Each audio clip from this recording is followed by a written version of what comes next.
La vie de Sainte Rita, 7e épisode.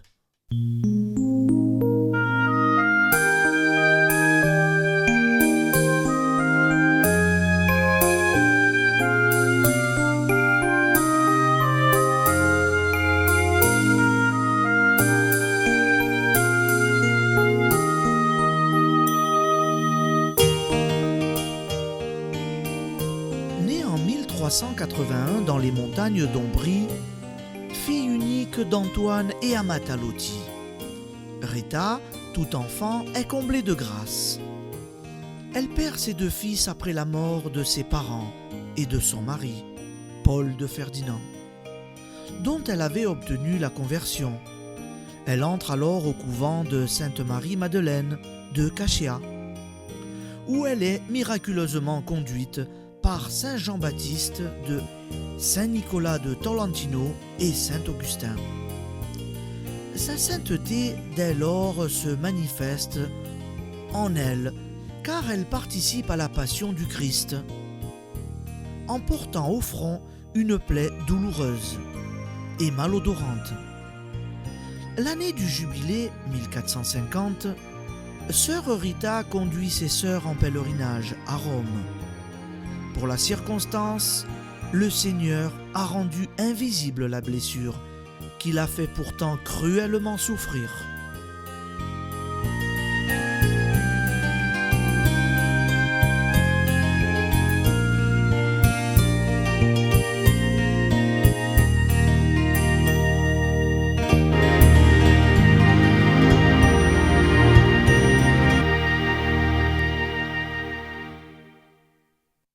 Tous les chemins mènent à Rome. À la tête de la petite délégation, la supérieure de Sainte-Marie-Madeleine a placé la plus âgée, la plus sage aussi de ses filles, sœur Rita. Affaiblie par la soixantaine passée et par de continuelles mortifications, celle-ci va souffrir sans doute plus que les autres au cours de ce pénible voyage. Mais personne n'en saura rien. À ces fatigues personnelles viendra s'ajouter encore le souci de veiller sur ses sœurs. Elle organise de son mieux la subsistance matérielle du petit groupe, mais elle ne serait pas Rita si elle exerçait cette responsabilité selon les normes humaines. Au départ, l'abbesse a donné à chacune une petite somme d'argent pour faire face aux besoins de la route. À peine les clochers de Cachéa ont-ils disparu de l'horizon que l'une des sœurs commence à se tourmenter. Aurons-nous assez pour aller jusqu'au bout? C'est loin, Rome. Que deviendrons-nous s'il nous arrive de manquer de victuailles? On passe à ce moment sur un pont du Corneau, le fleuve familier qui rappelle tant de souvenirs à Rita. Se retournant brusquement, celle qui fut l'épouse de Paul de Ferdinand fouille dans les profondeurs de ses poches monacales et, en extrayant les quelques pièces qui lui ont été remises personnellement, d'un geste négligent, elle les jette dans l'eau courante. Cris de surprise et d'indignation de la part de ses compagnes. « Oh, sœur Rita, que faites-vous là ?» Confiance à la Providence, répond sans se troubler celle qui deviendra la sainte des impossibles. Au fur et à mesure qu'elles avancent, les compagnes de Rita constatent qu'elle a eu raison de ne pas s'inquiéter du lendemain. Les haltes se font au gré des circonstances, dans des couvents ou chez des particuliers hospitaliers envers les pèlerins. Parfois, cependant, il faut dormir à la belle étoile, se nourrir de peu. Jamais, toutefois, elles ne manqueront du strict minimum indispensable. Quand leurs ressources s'épuisent, elles arrivent toujours à un secours inattendu, une offre d'hébergement. Pourtant, l'attrait du changement de l'aventure commence à s'estomper devant la longueur et les difficultés du voyage. Chacune a à porter avec elle son propre tempérament et réagit suivant ses problèmes de santé ou de caractère. Le groupe progresse lentement, priant ou chantant des hymnes, suivant le moment. Mais, aux arrêts, il est permis de parler et les récriminations se font jour. L'une souffre des pieds, l'autre croit voir partout des bandits embusqués. Et l'on a recours à la protection, au conseil, à l'arbitrage de sœur Rita. Je n'ai plus la force de repartir, sœur Rita. Sœur Rita, entendez-vous ce hurlement dans le bois? Ou bien tel ou tel se plaint de ceux qu'une de leurs compagnes l'a empêché de s'endormir la veille au soir, en récitant ses prières tout haut. Rita rassure, calme, offre son bras aux plus fatigués, encourage les craintives. D'autre part, à mesure que le temps passe, les jeunes religieuses auraient tendance à relâcher un peu la discipline habituelle, à bavarder inconsidérément avec leurs hôtes ou bien avec d'autres voyageurs. Rita les reprend doucement mais fermement. « Mes sœurs, nous devons nous conduire hors de la clôture comme à l'intérieur de la clôture. Faute de pouvoir nous retirer dans notre cellule ou dans notre chapelle, retirons-nous en nous-mêmes. N'adressons la parole à autrui qu'en cas de nécessité ou de charité, et offrons nos incommodités à notre Seigneur, qui a supporté bien pire. » Elle n'en finit pas cette route du pèlerinage. Si tous les chemins mènent à Rome, ceux de ce XVe siècle sont particulièrement tortueux, chaotiques, malaisés. Il faut gravir le flanc des monts, redescendre dans les vallées, passer les fleuves sur des ponts branlants, ou effectuer de longs détours pour trouver des gués. Le printemps, long à s'établir, fait alterner la pluie et le soleil. Puis, brusquement, la chaleur arrive, rendant la marche de plus en plus pénible. Enfin, par un beau soir de mai, tout animé de crissements de cigales et de vols d'hirondelles,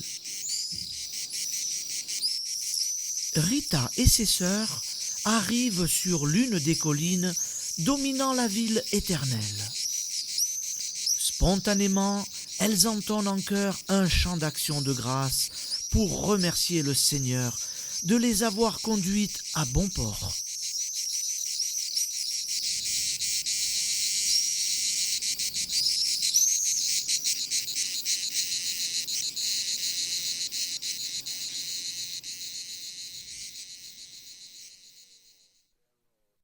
Quelques-unes voudraient pénétrer tout de suite dans la cité à peine entrevue. Elles ont hâte de commencer leur pèlerinage, maintenant qu'elles touchent au but. Rita, si elle était seule, s'élancerait immédiatement vers les sanctuaires, fût-ce sur les genoux. Mais consciente de ses responsabilités, elle tient à ce que ses compagnes se reposent, se restaurent, avant d'affronter la cohue et les fatigants exercices du jubilé. Sans peine, elle trouve un monastère ouvert aux pèlerins, où chacune se refera des forces en attendant le lendemain. Les religieuses de Cascia entrent dans Rome par la voie Flaminia. Elles ont eu auparavant une vue d'ensemble de la ville immense. Évidemment, la coupole de Saint-Pierre n'existe pas encore, puisque la basilique n'est formée que de 5 nefs de construction ancienne, qui seront remplacées plus tard par un nouvel édifice plus majestueux. Toutefois, telle qu'elle est, cette grande église impressionne énormément les voyageuses. C'est là qu'elles vont pénétrer en premier lieu, pour y commencer leur dévotion par une prière au tombeau du chef des apôtres. Avec une indicible émotion, elles s'approchent de cette dalle sacrée.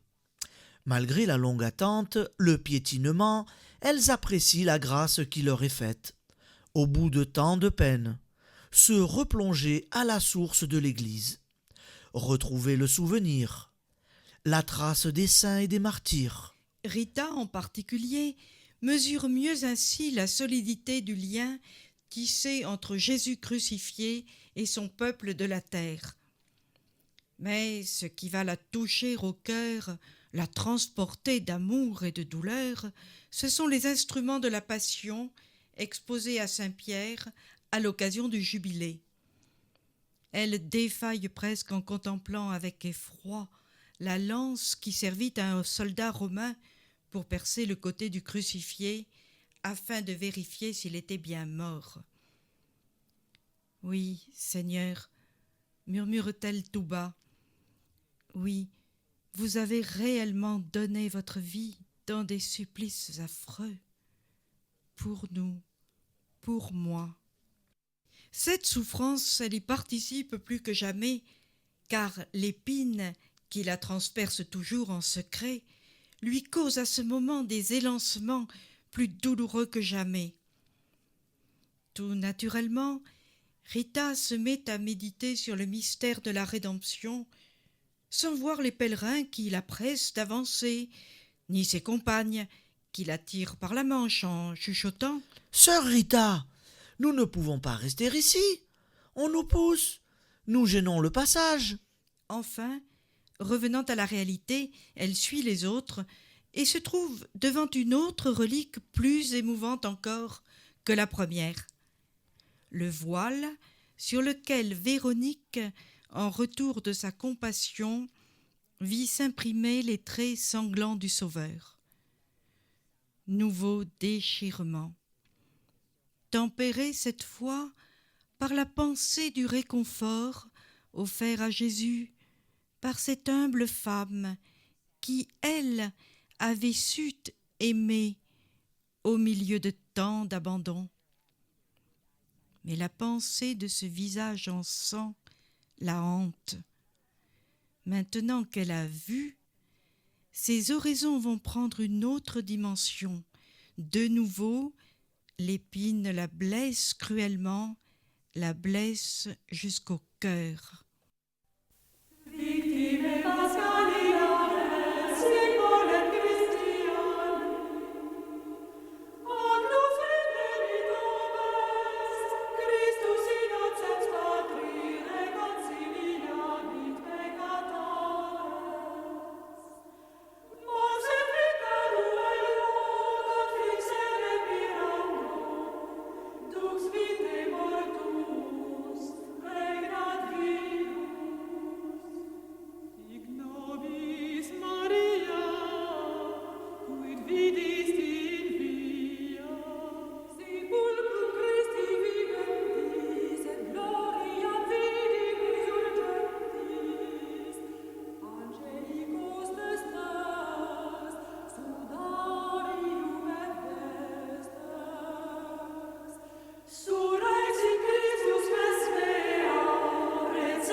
Le pèlerinage se poursuit au milieu d'une affluence toujours plus considérable.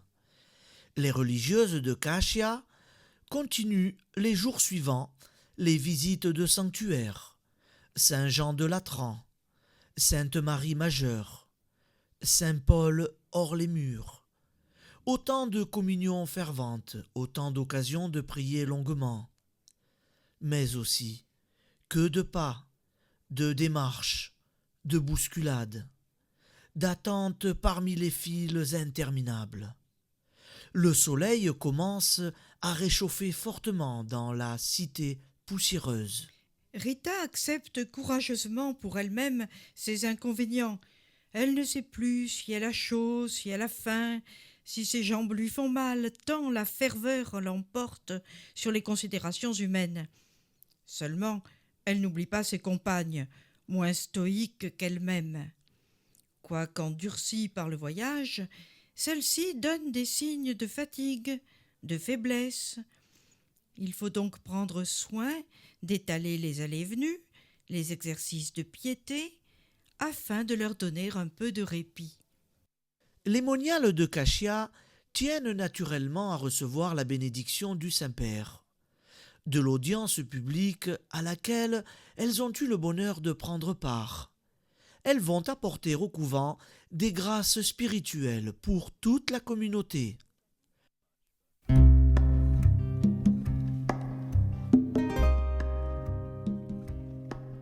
La barque de Pierre menacée de naufrage, toujours assaillie mais toujours victorieuse, rien ne l'empêchera à travers tous les âges de naviguer sur cette mer orageuse. Très saint Père, pour nous, vous calmez nos frayeurs, vous nous rappelez les vraies valeurs, la foi, l'espérance et la charité. Ces vertus divines seules sont vérité. Sans imposer la force et condamner personne, vous savez proclamer sans cesse à tous les hommes que Jésus-Christ est seul, lumière des nations, lumière qui les guide à la conversion. D'où Christ de la terre et pape de Marie, dans un monde qui croule et se désespère, vous parlez d'espérance et redonnez vie. Votre voix traverse même les déserts. Successeur de Pierre, apôtre infatigable, comme un laboureur vous nous prenez. Nous vous aimons, doux Christ de la terre.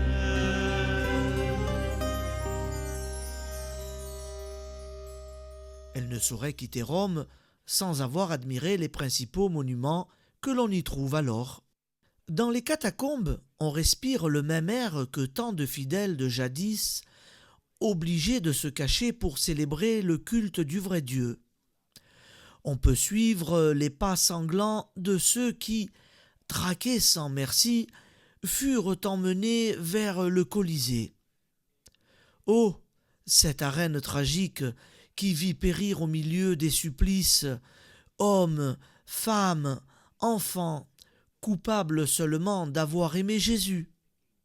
La petite sœur qui, en route, avait peur des animaux de la forêt, frémit d'horreur à l'évocation des bêtes fauves déchaînées. Toutes unissent leurs peines, leurs efforts, leurs renoncements à ceux de tous ces chrétiens héroïques qu'on propose en exemple à leur piété.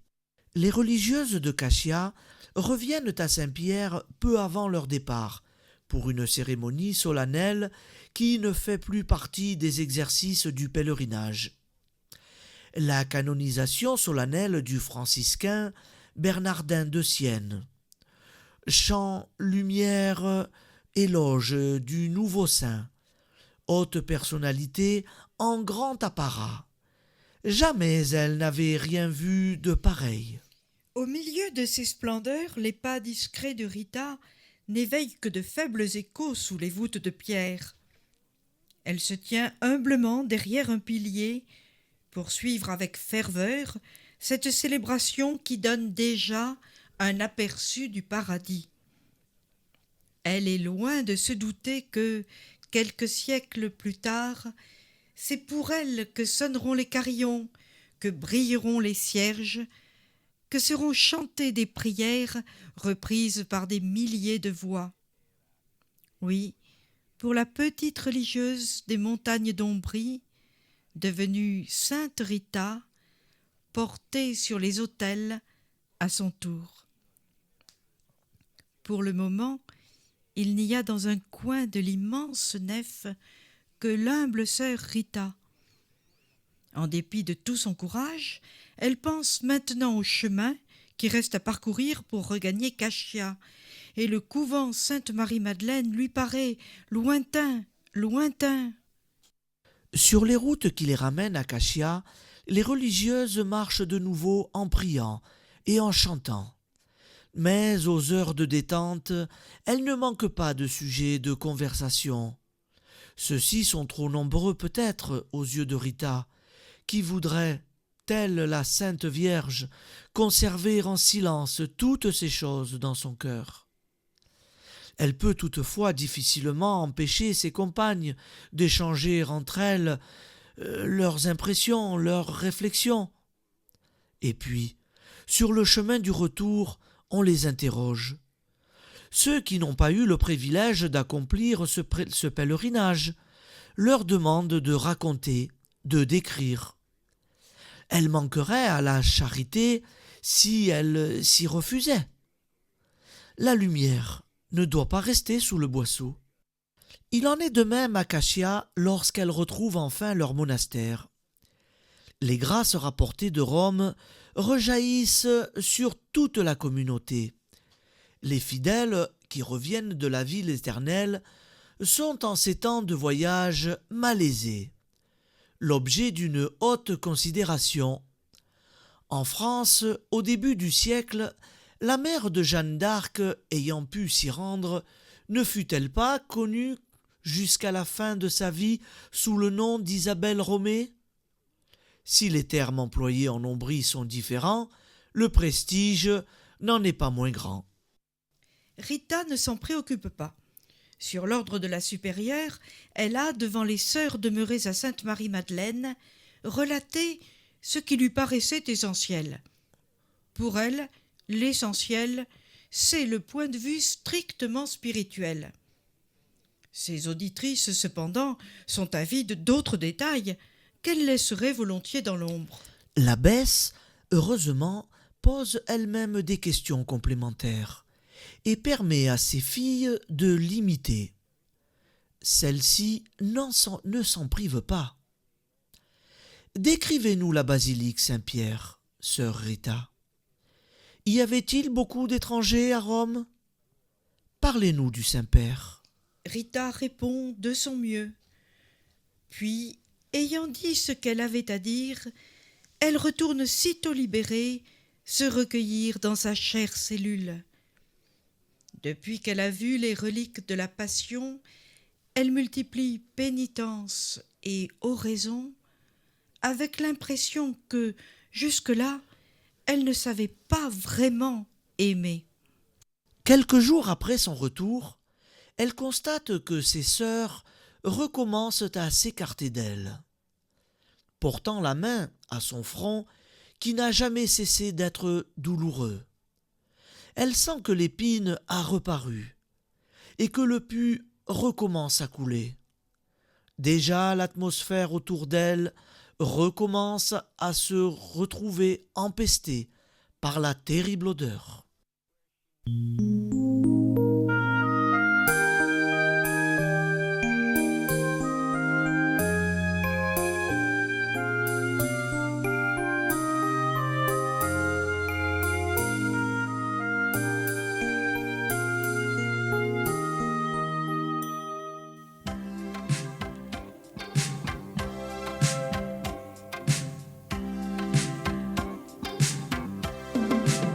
Sainte Rita, épouse souveraine, toi qui connais le malheur et la peine, de tout là-haut, bien loin du fond des cieux, je t'en supplie, pose sur nous tes yeux. Sainte Rita, je fais une prière, là devant toi, pour que nos vies entières soient exaucées de tes bienfaits si doux. Pour tout cela, je t'implore à genoux.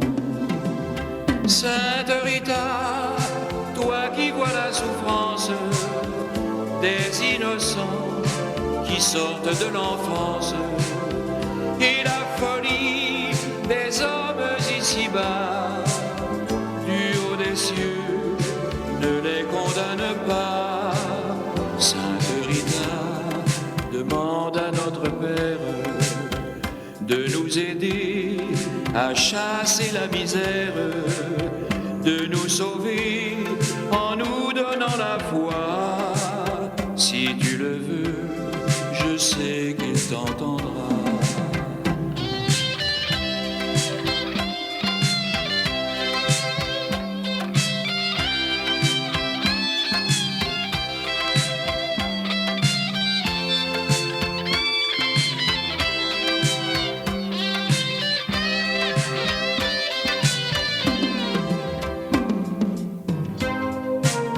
Sainte Rita, toi dont le sacrifice, le désespoir, mit le cœur au supplice, sans nul regret de perdre tout de toi, tes chers petits dont tu guidais les pas. Sainte Rita, madone d'espérance, en te voyant, Jésus dans sa clémence, du haut du ciel, t'a prise par la main, et de ta vie, il refit le chemin. Sainte Rita, il fit de tes nuits noires un paradis, une si belle histoire, des jours si beaux que le monde en pleura, et dans sa gloire, il se pencha vers toi, en te confiant sa couronne d'épines, que tu serras tout contre ta poitrine, dans un grand ciel illuminé de joie. Jésus alors t'a prise dans ses bras. Sainte Rita, épouse souveraine, toi qui connais le malheur et la peine, de tout là-haut, bien loin du fond des cieux, fais que demain les hommes soient plus heureux.